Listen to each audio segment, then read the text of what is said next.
Welcome back to part 2 of episode 4 of This Week in the Life of an FSY Counselor in San Diego. Let's talk the last 2 days of camp and traveling back to Provo. I woke up late on Thursday, but miraculously was ready on time. We met up with the boys for breakfast and then gospel study, which I left early to do my sound check for my musical number later. I met back up with my girls for the Young Women's activity, which was amazing. Then it was time for the Young Women's devotional and my musical number. I sang a song called Savior of My Soul, and the full video of that is already up on both Instagram and YouTube. Then I went on break before lunch duty, where I started feeling insanely nauseous. I had a break after lunch anyway, but was hoping to see my kid in the variety show, but that didn't end up happening, unfortunately. But after some rest, I went back at it and ate some dinner before running through my kid's tunnel.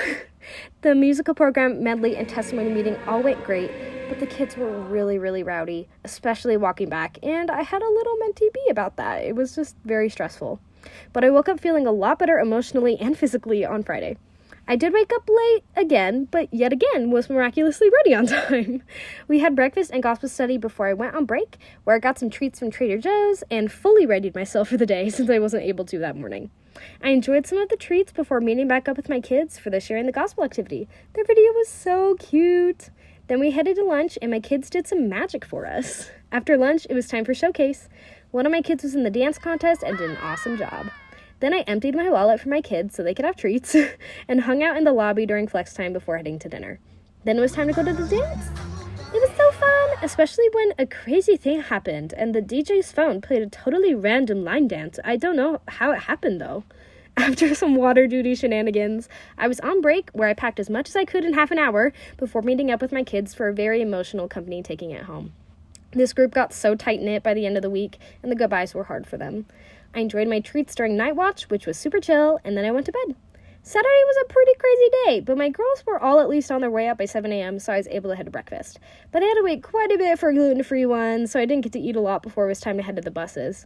We waved goodbye to our amazing session advisors before having some party bus fun on the way to the airport.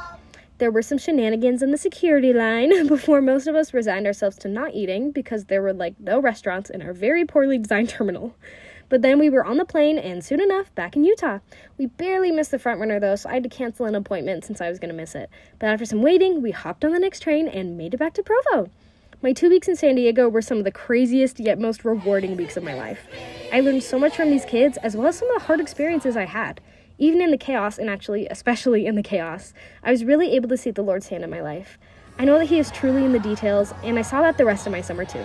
Watch the full vlog of this week on my YouTube channel, and stay tuned for more videos about my sessions. Bye!